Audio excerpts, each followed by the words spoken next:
Selam babyler. Nasılsınız? İnşallah hepiniz çok iyisinizdir, çok mutlusunuzdur, çok huzurlusunuzdur, çok sağlıklısınızdır. Uzun zamandır gelemedim.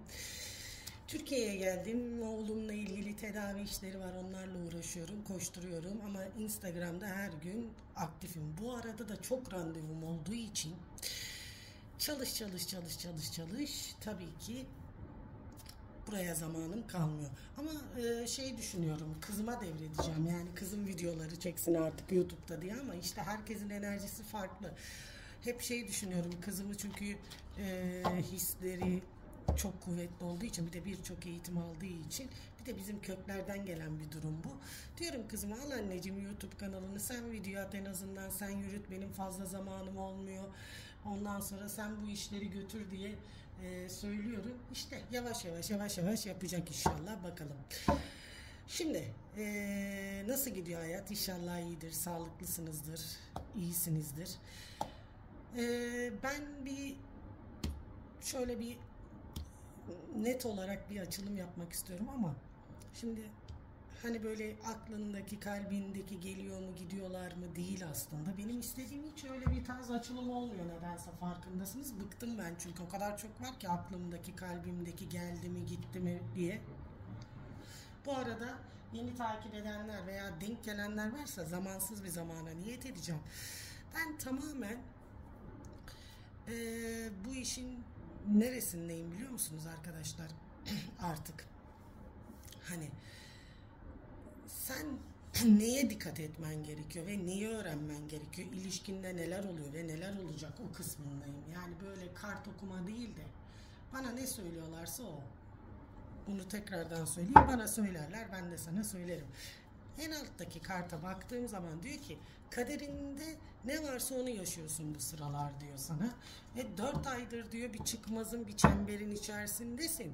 Ne yapacağını, nasıl hareket edeceğini de bilmiyorsun diyor sana, tamam mı? Ama diyor burada biraz daha mantıklı olursan diyor aslında çıkarsın, ama nedense duygularınla hareket ediyorsun. Bir enerjine bakalım. Şimdi her şeyden vazgeçmiş ve kırgın, üzgün, etrafındaki kişilerden darbe yemiş ve aynı zamanda burada birçok kişiden böyle bir sıkıntı yaşamış birisi var burada. Özellikle bakın, bu siz eril de olabilirsiniz, dişil de olabilirsiniz. Hangi enerji deseniz fark etmez. Fakat burada böyle kendini kabuğuna çekilmiş, kendini sorgulayan, yargılayan biri var diyor. Özellikle bakın, siz bir eğlence sektöründe çalışabilirsiniz veya bir otel olabilir, bir büyük bir şirket olabilir, tamam mı? Ya da iki kişi arasında ne yapacağınızı bilmiyorsunuz, böyle bir enerji sahip. Özellikle burada eriller çok yoğun çıkmış. Şimdi diyor ki, çevirdiğin işler var diyor. Arkadan çevirdiğin gizli saklı bazı yalanlar. Herkes yalan söyler. Kimse ben yalan söylemiyorum demesin. Yalanın da zaten iyisi kötüsü olmaz, ama buradaki kişi gerçekten arkadan çevirdiği şeyleri kendisi çok iyi biliyor veya onun arkasından çevrilen durumları da çok iyi biliyor. Sen güçlüsün. Bundan 1 yıl öncesine git diyor. Ne kadar sıkıntılar yaşıyordun diyor. Senin önem vereceğin şey anneliğin. Eğer anneysen, çocuğun varsa ona daha çok yoğunlaşacağını görüyorum. Onunla ilgili konular seni daha çok gündeminde olacak diyor. Ve diyor bak, kader. Yani evliliğinle ilgili sorunlar varsa da diyor, bu sorunları ya çözmeye çalış diyor, ya da çözemiyorsan, burada zarar görüyorsan çocuğunla birlikte diyor, bunu kestir at diyor sana, ve bunu da planlı bir şekilde yap diyor. Kimle enerjim tutuyorsa. Hadi bakalım. Şimdi geçelim. Ben ilk önce sizlerin aşk hayatı diyeceğim.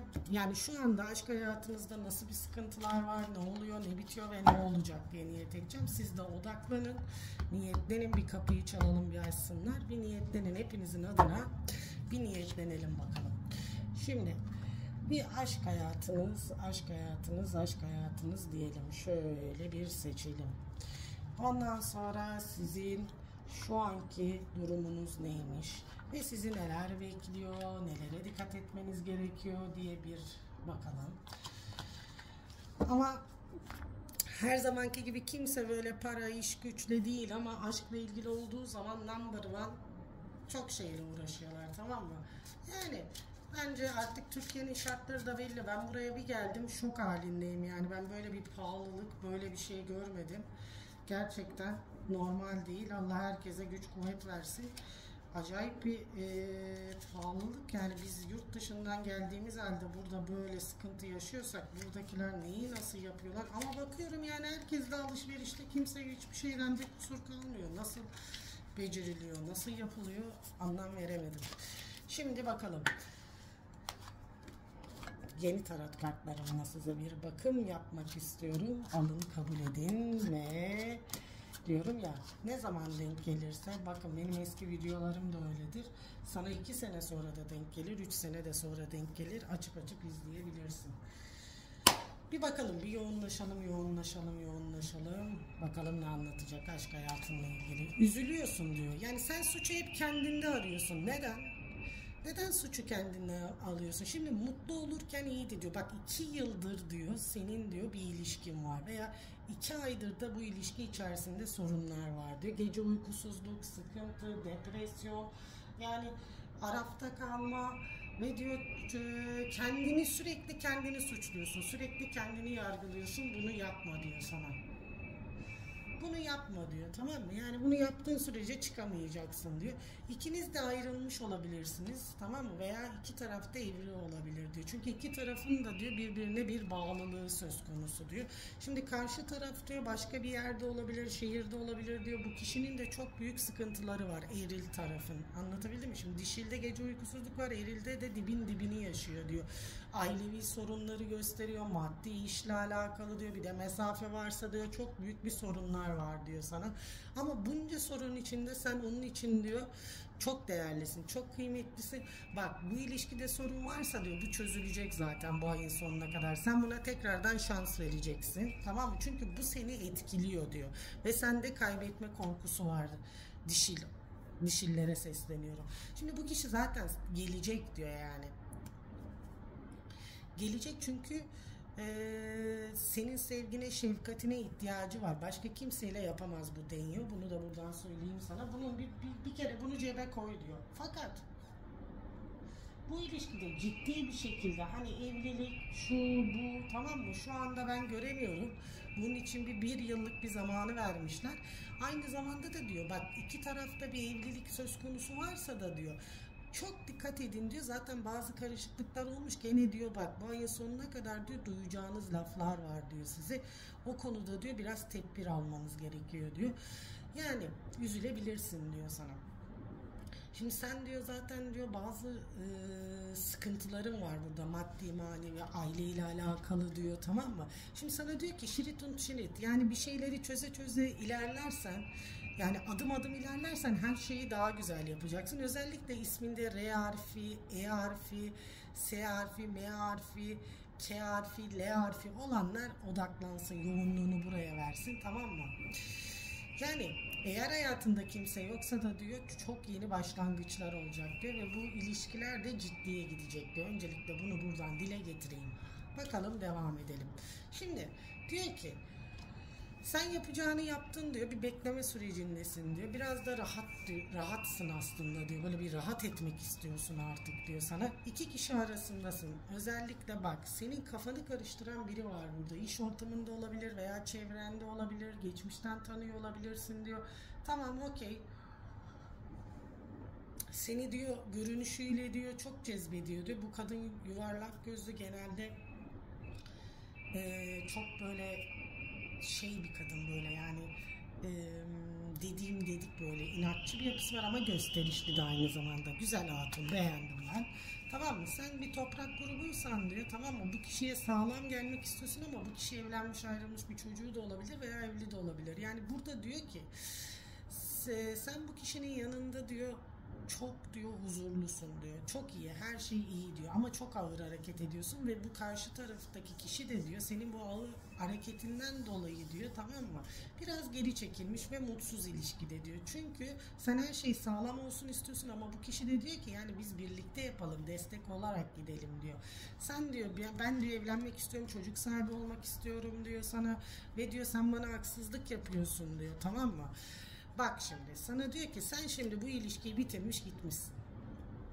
Yani ya da arada bir sorun var. İyi tamam güzel de diyor.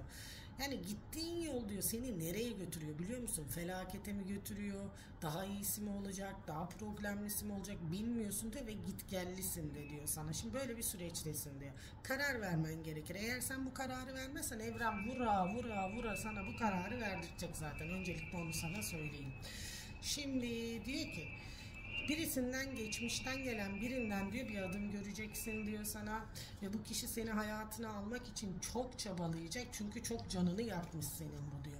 Şimdi sen maddi olarak diyor güçlü bir kadınsın diyor ama aşka karşı olan inancını kaybetmişsin ve kalbini kitlemeyi düşünüyorsun diyor. Çünkü ben diyorsun kime emek verdiysem bunlar benim kıymetimi bilmedi. Yani aşka, sevgiye inancınız gitmişti. Böyle bir şey olamaz. Bir kere burayı bir şifalandıralım. Çünkü aşk, sevgi şöyle bir şey. Şimdi sen diyor eğer sıkıntılar, burada bir durayım ben bir şey anlatacağım. Eğer sıkıntılar yaşadıysan her ilişkide, her aşkta aynı sıkıntıları yaşayacaksın diye bir şey yok. Şimdi onlar senin olman içindi diyor. Senin olman için sen bunları yaşadın, gördün diyor. Eğer burada diyor seni tatmin etmeyen ilişki içerisinde durum varsa zaten buradan çıkıp gitmelisin diyor. Gitmezsen zaten daha çok sıkıntı yaşarsın. Ne biliyorsun diyor senin diyor ileride veya zaman geçtikçe diyor daha iyisi, daha mükemmeli karşına çıkmayacağını ki öyle de olacak. Ama sana diyor ki çok güzel haberler alacaksın diyor sana ve senin hislerin, sezgilerin de kuvvetli ama senin için önemli olan şey ne biliyor musun? Yani sana sadık olması, sana dürüst olması ve aynı zamanda seninle ilişki içerisinde bir bütün olması. Şimdi bu olmadığı için zaten buradaki karışıklıklar çıkıyor. Anlatabiliyor muyum size? Yani buradaki karışıklıklar bu. Şimdi öncelikle bir iyileştirelim şurayı, bir şifa olsun. Şifa biliyorsunuz benim ellerim şifacıdır. Bu benim haritamda da var. Yani bizim aileden geliyor. Şifa şifa şifa olsun diyelim. Şimdi bakalım bir devam edelim. Ne oluyor ne bitiyor diye bir anlatsınlar öncelikle. Şimdi diyor ki eğer bu bir aşk üçgeni ilişkisi ise diyor size yani burada diyor bir tartışmalar, bir münakaşalar olacak diyor. Birinden biri zaten muhakkak çıkacak diyor. Şimdi sen diyor bekleyiş içerisindesin ama kafan çok karışık diyor. Karşı tarafın da öyle diyor. Şimdi bu diyor özellikle 8. ayın 27'sinde diyor bu işler düzelecek diyor. Şimdi sana diyor ki buradaki kişi seni seviyor diyor. Su grupları özellikle diyor ve hava ve ateş grupları yani bu seviyor diyor. Senden küçük de olabiliyor diyor bu kişi diyor.